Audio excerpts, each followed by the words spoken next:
प्यारे गुरुजी के प्यारे सत्संग चैनल पर आप सभी का स्वागत है। इस चैनल पर गुरुजी के सत्संग सुनवाए जाएंगे जो कि हमें उन्हीं की संगत द्वारा प्राप्त हुए हैं।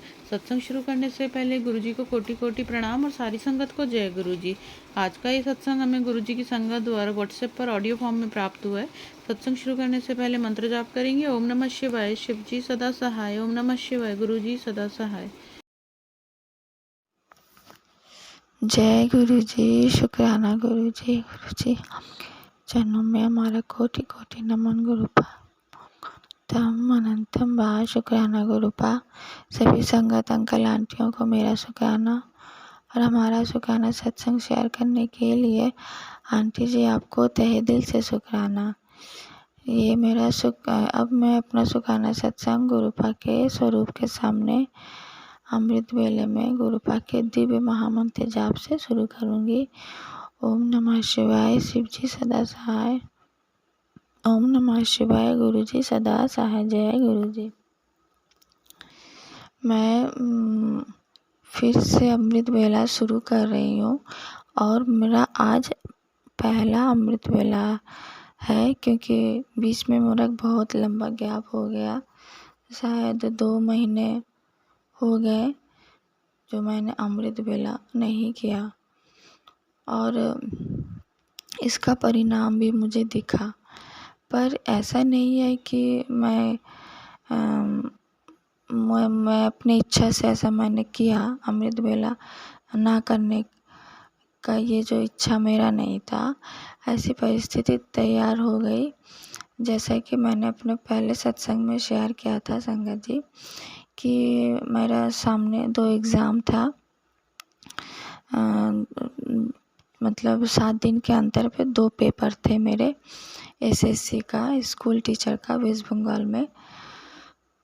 और मैंने अमृत वेला करना नहीं छोड़ा था। हाँ, जब मैंने फॉर्म फिलअप किया तब पर भी मैं अमृत वेला संभाल रही थी। पर इधनिंग्स वही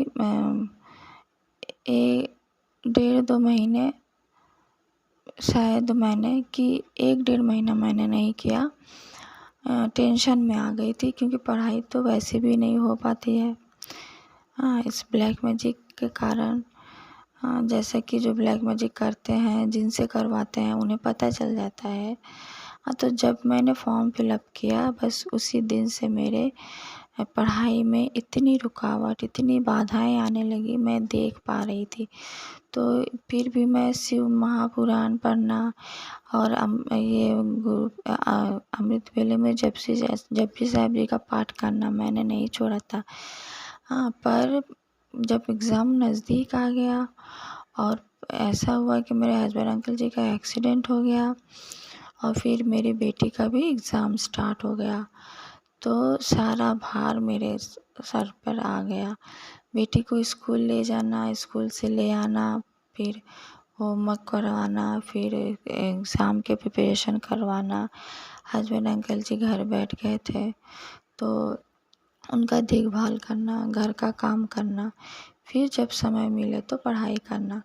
फिर ऐसे में क्या हुआ कि जपजी साहिब जी का पाठ, शिव महापुराण का पाठ करने में जो थोड़ा समय लगता था, मैंने सोचा उसी को मैं मन से पढ़ाई कर लूँ। पर फिर भी वही ना अड़चन आ रहा था। सोचा था कि एग्ज़ाम के पहले के जो कुछ दिन है, जो 1 महीना है, उसमें मैं मन लगा के पढ़ूँगी, पर उसी वक्त ये सब घटना हो गई। तो मैं परेशान हो गई कि आखिर ऐसा मेरे जीवन में क्यों होता है। तो फिर गुरुपा ने टेलीपैथी के द्वारा समझाया कि पुत्र, ये सब ब्लैक मैजिक के कारण हो रहा है, तुझे तोड़ने की कोशिश की जा रही है। बस क्या है, जितना पर गुरुपा कभी कभी हताश हो जाती थी, शायद मैं एग्ज़ाम नहीं दे पाऊँगी, पर गुरुपा का मैसेज आता था कि पुत्र, लापरवाही मत कर, तेरा तो सामने पेपर है तो अच्छे से पढ़। तो मेरा एडमिट कार्ड में भी थोड़ा प्रॉब्लम आ रहा था।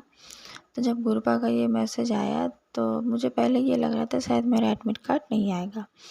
तो मैंने मन बना लिया था, पढ़ाई भी नहीं कर पा रही हूँ, इतनी अड़चन, और फिर अब एडमिट कार्ड में इतनी प्रॉब्लम, तो मैं शायद एग्ज़ाम नहीं दे पाऊँगी। जब गुरुपा का ये मैसेज आया एग्ज़ाम के 7 दिन पहले। तो मैंने अपने हस्बैंड अंकल जी से कहा कि नहीं, अब मुझे कुछ करना चाहिए एडमिट कार्ड अपलोड करने के लिए, क्योंकि जब गुरुपा ऐसा कह रहे हैं तो ज़रूर ये एग्ज़ाम होगा मेरा और मैं एग्ज़ाम दे पाऊँगी। फिर गुरुपा की कृपा से हो गया, क्योंकि अड़चनें बहुत आई थी।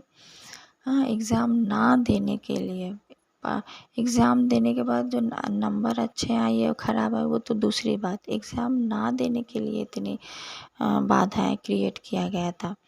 फिर भी गुरुपा ने आशीर्वाद दिया था और मैं सच में एग्ज़ाम में दे पाई। अब एग्ज़ाम अच्छा हुआ कि बुरा हुआ ये भी मैंने सब गुरुपा के ऊपर छोड़ दिया, क्योंकि मैंने मन बना लिया था कि नहीं मैं अब अच्छे से पढ़ूँगी, हाँ, तो सामने ये सब बाधाएं आ गई। तो फिर मैंने सोचा कि नहीं, मैं शिव महापुराण का पाठ करना नहीं छोड़ूंगी। मुझे दिख रहा है जब से जापसी का पाठ मैं नहीं कर रही हूँ, जिसके कारण मेरे घर पे मेरे ऊपर, मेरे हस्बैंड अंकल जी के ऊपर, मेरी बेटी के ऊपर नेगेटिविटी बहुत ज़्यादा अटैक कर लिया। संगत जी, मैं आज आपको अपना एक्सपीरियंस बताती हूँ कि जितना हो सके जपसी साहिब जी का पाठ करना नहीं छोड़ना चाहिए, क्योंकि इसका परिणाम मैंने देखा है। आप इसके पहले मैं लगातार शायद 1 साल से कर रही हूँ, कभी हो सकता है 1-2 दिन बंद रहा हो, नहीं तो मैं 1 साल से कर रही हूँ। जब से मैं गुरुपा से जुड़ी हूँ, जब से गुरुपा ने मुझे टेलीपैथी के द्वारा ये समझाया, ये बताया कि ये जपजी साहिब जी का पाठ ही है वो रामबाण, जो कि रामबाण इलाज जो कि इस ब्लैक मैजिक को दूर कर सकता है।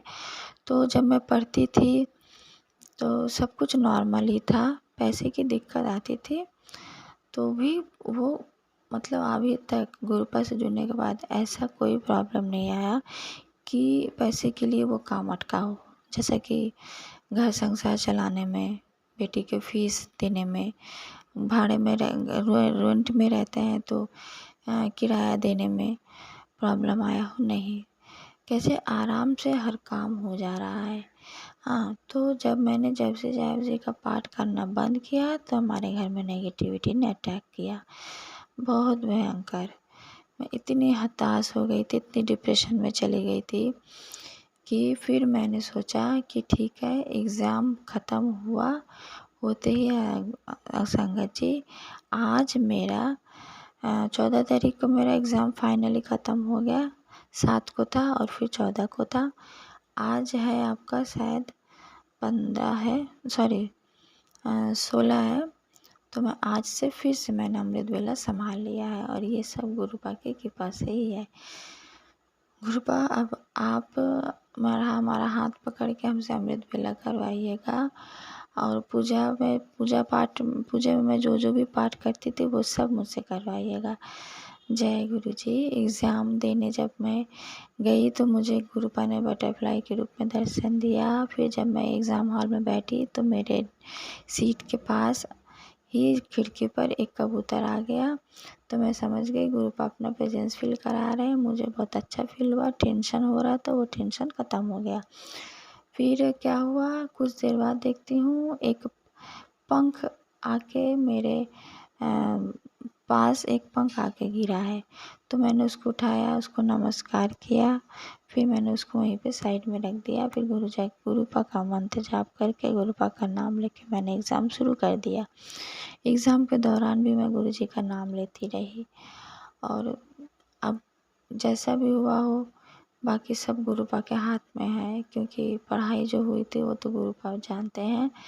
पर इसी बीच शायद मैंने लापरवाही भी की है, तो इसके लिए गुरुपा हमें क्षमा कर दीजिएगा। और आप जैसा करेंगे मुझे हर चीज़ मंजूर है, क्योंकि आप जो करेंगे अच्छा ही करेंगे। अब मैं अपना सत्संग यही विराम देती हूँ। ओम नमः शिवाय। शिव जी सदा सहाय। ओम नमः शिवाय। गुरु जी सदा सहाय। जय गुरु जी। अगर आप भी हमारे साथ अपना कोई सत्संग शेयर करना चाहते हैं तो आप भी अपना सत्संग हमें लिखकर या ऑडियो फॉर्म में रिकॉर्ड करके डिस्क्रिप्शन बॉक्स में दिए गए व्हाट्सएप नंबर या ईमेल आईडी पर भेज सकते हैं। गुरु जी की आज्ञा से उसे शेयर कर दिया जाएगा। और उन सभी संगत का शुक्राना जो हमारे साथ अपने सत्संग शेयर करते हैं। अगर आपको भी हमारे वीडियोस अच्छे लग रहे हैं और आप हमारे चैनल पर पहली बार आए हैं तो आप हमारा चैनल सब्सक्राइब कर सकते हो। सब्सक्राइब करके बेल आइकन को ज़रूर प्रेस कर लें, जिससे आपको हमारे आने वाले वीडियोस की नोटिफिकेशन मिल सके। जय गुरु जी। ओम नमः शिवाय। शिव जी सदा सहाय। ओम नमः शिवाय। गुरु जी सदा सहाय।